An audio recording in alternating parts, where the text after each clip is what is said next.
The movie review you're about to see is full of spoilers. Boy oh boy are there spoilers. It's like you're begging to hear a bunch of spoilers. Also, Omar does not actually know the difference between a hitman and a bodyguard.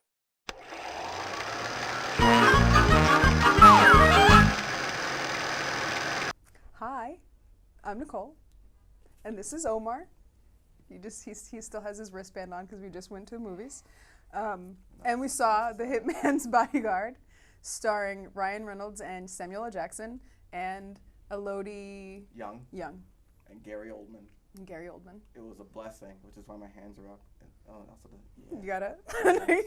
I'm not flexing. I'm just reaching for Yes. something really Oh, yeah. intensely. Yeah, it was a blessing from the heavens above. Ryan Reynolds plays a hitman, Michael Bryce. Very good at his job. He has a AAA rating for protection. He's not a hitman. Oh, my fault. Damn it. But Michael Bryce, he's a protective agent. He's a bodyguard. yeah, He has a AAA rating. Very good at his job. Very nice at his job. We get it. See him. He's going. Everything's smooth. Going to plan. He's skilled. He's highly talented, and also he's very practical and tactical.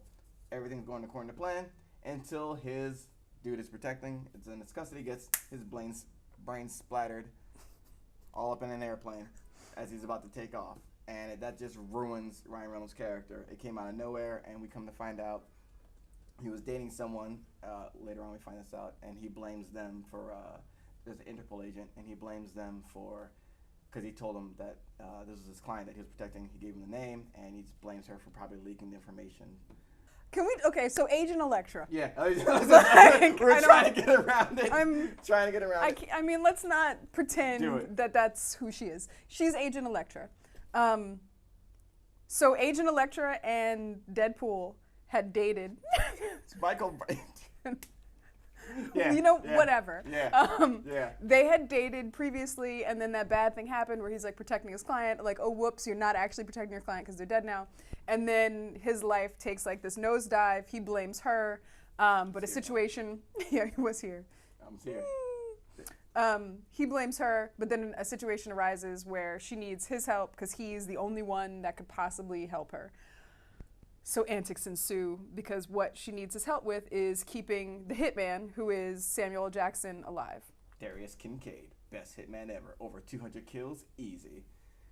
And they've actually met each other before, and which is why they're not getting along. And he's made 28 attempts on. They've tried to kill each other a bunch of 28 times. times. That time in Prague. So I mean, this is like a basic setup of like, we don't like each other, but we're in this tense situation. It's like strangers or like not strangers. It's like enemies trapped in an elevator together. Like they have to do this. And so like the ticking clock that like propels everything forward is that Samuel Jackson needs to testify in this trial against a war criminal, and they have like 48 hours or something like that to get there. It's like a very they have less than that. It's like 27 hours.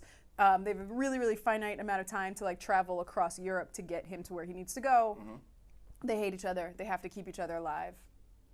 Bad guys are trying to prevent them from doing that. So I mean, it's like a really basic plot. It's The Bodyguard, man. It's a remake of The Bodyguard, but it's a bromance Bodyguard, man. That's the thing. It is a bromance. Yeah, it's great. It's freaking great.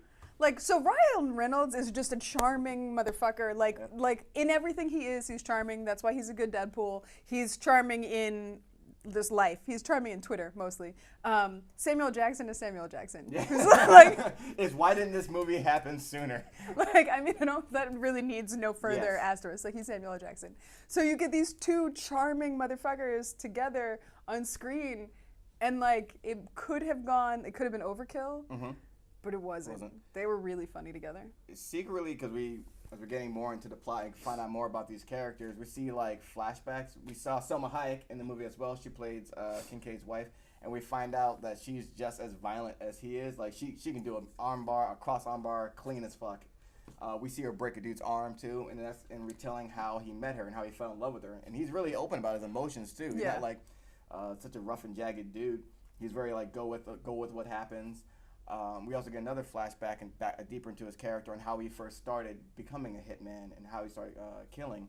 But it all started with a preacher being killed and basically a hate crime. and then he got his vengeance there, and that gets called back later on in the movie too. So not only do you get like humor, it's not just overkill or funny, but you get humor, you get like the love aspect, and then you get this like deep, like it's done pretty well and like quickly as well, a deep look into character development for him. So he's not just a one-dimensional killer. And we also find out, you think he's just like taking money and contracts on anybody. That's not the case. He has a moral code. He only kills villains, like corrupt people. The flashback for Michael Bryce, the Ryan Reynolds character, not as effective. So there's like a flashback to when he falls in love, and it was so like comically illogical that I was like, but that would be illegal. But he would die. But she would get fired. But I don't. Samuel Jackson, like his marriage is good. He's good. Like his wife, Selma Hayek's character, she's like cursing at him and everything like that. But he loves her. Like he's clear cut. He's like always talking about her as well. And as he says, like the perfect kill shot, everything that doesn't mean shit if I can't tell her about it. Like that's all there is love in the world, man.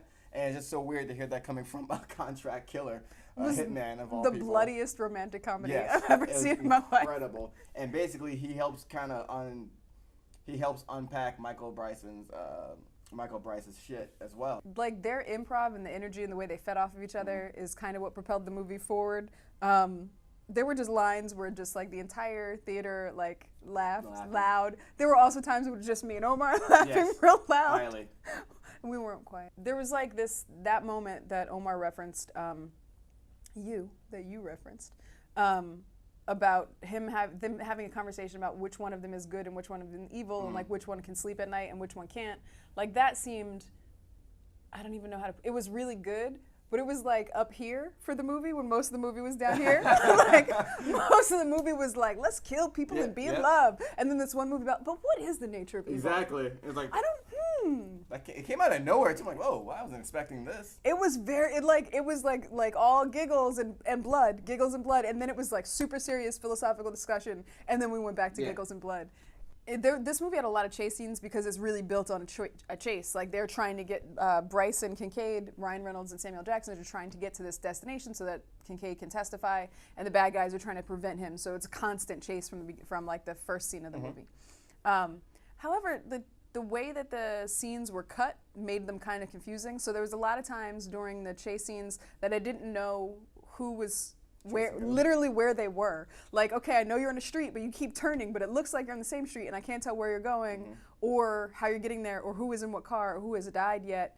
Like cars were exploding, and then I was like, wait, weren't you character in that car that just exploded?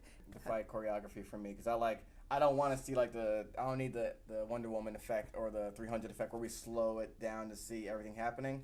But these are I can go with the quick pace, but this is like remember the Jason Bourne movies with the shaky camera going through, like, oh yeah, you're like right there in the action, but it's like, okay, I'm right in the action, I don't know what the fuck is happening though. Just swing. Yeah. So there's a lot of disarming and like strategic hits to people and like, oh, I hit you in the throat here, I disarmed you here, or I emptied the clip here, but it's hard to see all that, and it was close, so it's happening too fast for you to see, really, and I think even if you slowed it down, it still looked like a blur. There's a scene where Samuel Jackson shows up to pick Ryan Reynolds up in a car, and there's no possible way he could have known where he was. Like, no. So there was a time where you had to just be like, okay, this is a fun romp. Like, let me not look at details. Unless you're just following where people are running from, but then still, how far in the interstate were you back that Hark, way? I hear a gunshot. Yeah. All right, so you want to talk about the Bechdel test? Because I don't think there are two women talking to each other about something other than a man, or two women talking to each other. Really at all. The only two women who I think talk to each no, that's not true. So the two women who talk to each other are Electra and her boss at Interpol. And then her boss at Interpol has like kind of a sidekick. She is an equal I don't know what his title is, but there's like two Electra has two bosses. One is male, one is female. But the woman seems to be the higher up, the most in charge, and she is kind of like this little assistant. Who I guess is like clawing her way up the corporate ladder. I don't really know how it works in Interpol, how you get that promotion. So those two sets of women, all they do is talk about Kincaid. Other than that, they don't talk to each other, so it definitely doesn't pass the Bechdel test. Meiko Mori is a female character who's well-rounded and has an arc of her own that's not dependent on... no, it doesn't pass that either. Selma's dependent on Okay. She broke a dude's arm though. That was great. That was That was incredible. I mean, she was a badass in this. I do like that both of the two main female leads can fight. Mm-hmm. Like just both of them held their own in separate fights. Yep. Electra's character was a really good marks person, so that was nice. I guess that's why I wouldn't see it again in the theater, because it wasn't a groundbreaking movie. Like it was way funnier than I expected to be. It was a lot more romantic and lovey than I expected. Yeah. Like it's surprisingly it's a good date movie. Yep. Like, and I think that's maybe a test we should include in the future. Okay. Like, I feel like date movie is it's a good date movie because it's explosions, so you could be like, wait, are you fun? You could I noticed you weren't laughing at this. Because he said some funny things, and you were very, So you could judge what their sense of humor is, because this movie is funny. But then also it was all but love conquers all, and then you could be like, how you feel about that? Like, how was Salma Hayek's character tougher than Wonder Woman? She was tougher. I am not I'm just saying, that was it was a lot. She was ruthless. She was a savage, ruthless person, and I was here for it, and Samuel L. Jackson was here for it too. He was like, oh my God. He's like, that's the girl for me. Yeah. And what's good about that character in that flashback, she wasn't just one shot takedown, she got hit as well in there. She's taking shots as well as dishing it out. Fight like a girl. #fight like a girl, yeah. The Electra's character too. She got punched in the face. She got kicked.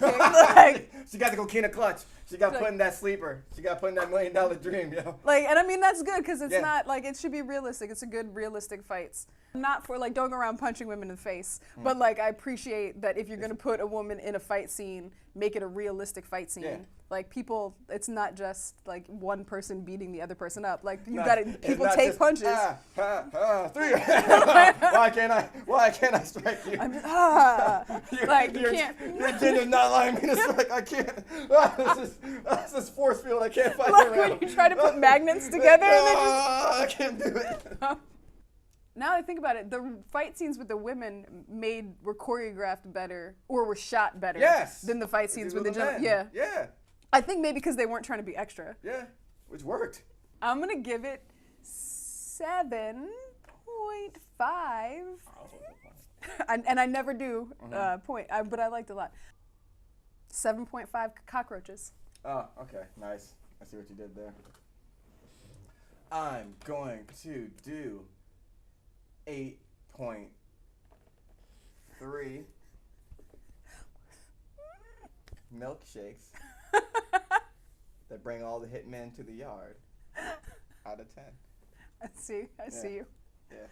All right, thanks for joining us. Let us know if you liked the movie, I guess, by the way. Do I want to know they like this shit? No, I'm kidding. Am I? This is why. I'm tell me about this. Because you can at us, is what I'm saying. You can at us at Black Nerd Problems. You can at Omar. You can at me. We'll have this conversation about these movies. And if you want to just hate on Cars 3, at Omar. No! At Omar. No! If you want to hate on Baby Driver, at me. Because I hated it. It was trash. It was an okay movie. Trash. It was a good movie. Trash. That was a good movie.